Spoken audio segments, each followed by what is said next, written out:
Welcome to G7 education. విద్యార్థులకు big alert. ఏంటా అనుకుంటున్నారా? ఆ ప్రవేశ పరీక్షల తేదీలు వచ్చేసాయి. మరి పూర్తి వివరాలు ఏంటో చూస్తారా? ఆ ప్రవేశ పరీక్షలు ఏంటా అనుకుంటున్నారా? తెలంగాణలో ఉన్నత విద్య అభ్యసించాలనుకునే విద్యార్థులకు కీలక అప్డేట్ వచ్చేసింది. 2026 విద్యా సంవత్సరానికి సంబంధించి TGED.set, TGI-set ప్రవేశ పరీక్షల షెడ్యూల్ను అధికారులు విడుదల చేశారు. తెలంగాణ ఉన్నత విద్యా మండలి ఆధ్వర్యంలో జరిగిన ఈ సమావేశంలో ఈ కీలక నిర్ణయాలు తీసుకున్నారు. రాష్ట్రంలోని 2 ఏళ్ల బీఈడీ కోర్సులో ప్రవేశాల కోసం నిర్వహించే TGED.set పరీక్షను ఈసారి కాకతీయ విశ్వవిద్యాలయం నిర్వహించనుంది. ఫిబ్రవరి 20న ఈ ప్రవేశ పరీక్షలకు సంబంధించిన నోటిఫికేషన్ విడుదల చేయనున్నట్లు తెలుస్తోంది. ఇక అలాగే TGED.set పరీక్ష షెడ్యూల్ వచ్చేసి ఈ నోటిఫికేషన్ కు సంబంధించి ఆన్లైన్ దరఖాస్తులు ఫిబ్రవరి 23, 2026 నుంచి ప్రారంభం కానున్నాయి. ఏప్రిల్ 18, 2026తో ఈ దరఖాస్తుల స్వీకరణ గడువు అనేది ముగుస్తున్నట్లుగా తెలుస్తుంది. ఇక మే 12, 2026 రోజున ఈ పరీక్షలు జరగనున్నాయి. మొదటి సెషన్ ఉదయం 10 గంటల నుండి మధ్యాహ్నం 12 గంటల వరకు, రెండవ సెషన్ మధ్యాహ్నం 2 గంటల నుండి సాయంత్రం 4 గంటల వరకు జరగనుంది.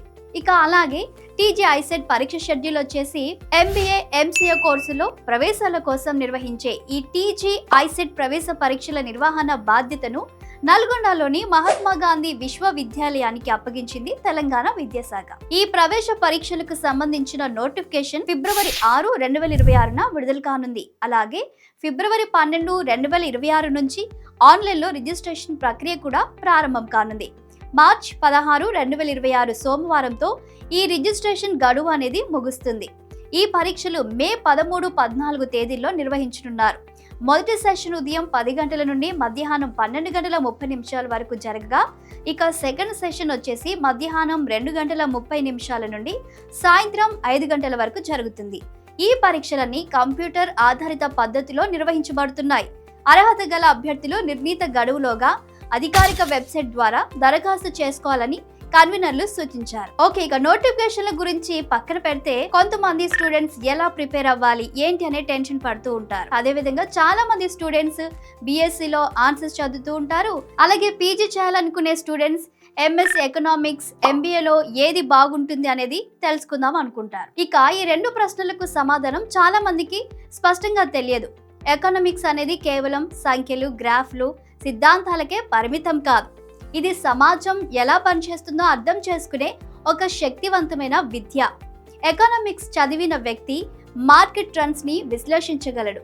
అలాగే ప్రభుత్వ విధానాలను అర్థం చేసుకొని వాటి ప్రభావాన్ని వివరించగలడు.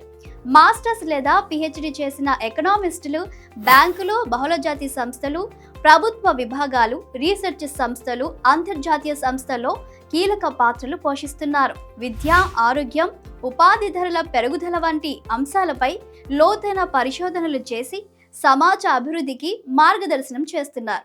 అవకాశాలతో నిండిన ఈ రంగం కెరియర్కు మంచి భవిష్యత్తును అందిస్తుంది. ఇక అలాగే బిజినెస్ ఎకనామిక్స్ అనేది త్వరగా సరైన నిర్ణయాలు తీసుకోవడంలో కీలక పాత్ర పోషిస్తుంది. ప్రస్తుతం మనం చూస్తున్న ఎకనామిక్ మార్పులు ఎక్కువగా మైక్రో ఎకనామిక్స్ మరియు మ్యాక్రో ఎకనామిక్స్ ఆధారంగా ఉంటాయి. ఈ 2 కలిసి దేశ ఆర్థిక వ్యవస్థను ముందుకు నడిపిస్తాయి. మైక్రో ఎకనామిక్స్ వ్యక్తులు, కుటుంబాలు, సంస్థలు తీసుకునే చిన్న స్థాయి నిర్ణయాలపై దృష్టి పెడుతుంది. ధరలు ఎలా నిర్ణయించబడుతున్నాయి, డిమాండ్, సప్లై ఎలా పనిచేస్తున్నాయి, వినియోగదారుల ప్రవర్తన ఎలా ఉంటుందనేది ఈ విషయాలను ఇది విశ్లేషిస్తూ ఉంటుంది. అదేవిధంగా మ్యాక్రో ఎకనామిక్స్ దేశస్థాయి ఆర్థిక వ్యవస్థపై దృష్టి సారిస్తుంది. జాతీయ ఆదాయం, ద్రవ్యోల్బణం, నిరుద్యోగం, వడ్డీ రేట్లు, ప్రభుత్వ విధానాలు వంటి అంశాలను ఇది పరిశీలిస్తుంది. ఈ 2 కలిసి పనిచేసినప్పుడే ఆర్థిక వ్యవస్థ సమతుల్యంగా ముందుకు సాగుతుంది. వ్యాపార రంగంలో ఉన్నవారికి, ఉద్యోగం చేసేవారికి, పెట్టుబడిదారులకు ఈ ఎకనామిక్స్ జ్ఞానం చాలా అవసరం. ప్రస్తుత పరిస్థితిలో సరైన ఆర్థిక నిర్ణయాలు తీసుకోవాలంటే మార్కెట్ ట్రెండ్స్, వినియోగదారుల అవసరాలు, ప్రభుత్వ విధానాలను అర్థం చేసుకోవడం తప్పనిసరి.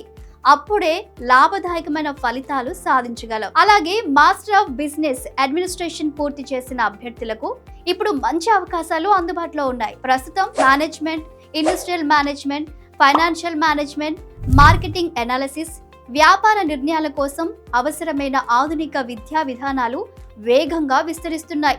ఈ కోర్స్ ద్వారా కార్పొరేట్ రంగంలో ఎదగడానికి అవసరమైన నైపుణ్యాలను అభ్యర్థులు సంపాదించగలుగుతారు. ముఖ్యంగా నాయకత్వ లక్షణాలు, సమస్యలను విశ్లేషించే సామర్థ్యం, వ్యూహాత్మక ఆలోచన, బృంద నిర్వహణ వంటి అంశాల్లో నైపుణ్యం పెరుగుతుంది. ఇక ప్రైవేట్ రంగ సంస్థలు, బ్యాంకులు, ఫైనాన్షియల్ సర్వీసెస్ సంస్థలు, కన్సల్టెన్సీ రంగం, స్టార్టప్ కంపెనీలు వంటి అనేక రంగాల్లో ఎంబీఏ అభ్యర్థులకు విస్తృత అవకాశాలున్నాయి. అనుభవం పెరిగే కొద్దీ జీత భత్యాలు కూడా ఆకర్షణీయంగా పెరుగుతాయి. పరిశ్రమల అవసరాలకు అనుగుణంగా కోర్సు రూపకల్పన చేయబడినందున ఎంబీఏ చేసిన వారు కెరియర్లో వేగంగా ఎదగగలుగుతారు. మీ సామర్థ్యాలను, ఆసక్తులను గుర్తించి సరైన స్పెషలైజేషన్ ఎంచుకుంటే భవిష్యత్తులో స్థిరమైన ఉద్యోగంతో పాటు మంచి స్థాయిని కూడా సాధిస్తారు. ఈ వీడియో కనుక మీకు నచ్చినట్లయితే లైక్ చేసి, షేర్ చేసి, సబ్స్క్రైబ్ చేయండి. G7 మీడియా నెట్వర్క్ మీ డిజిటల్ మీడియా భాగస్వామి.